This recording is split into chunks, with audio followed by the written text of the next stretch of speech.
Hello guys, in this video I'm going to show you how to add body effects to your videos in CapCut, but first I wanted to tell you that don't forget to subscribe, because at 100,000 subscribers I'm going to show you my whole YouTube revenue statistics and growth strategy, how you can make money online.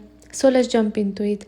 After you open the app, you have to select one of your projects that you would like to edit, or you can start a new one if you click on that plus icon, and now you have to select from your gallery that you would like to edit. And after you open one of your projects, you can see on the bottom of the screen the effects option. Click on it, and now in the middle, body effects, and here you have a gallery. You can select whichever you would like, and you can see that there are pro versions, but there are free versions as well. So I'm going to select one of them, and you can see that now this effect is added to my video. So that's it. I hope this video was helpful for you. If it was, please consider subscribing, and see you in the next one. Bye bye.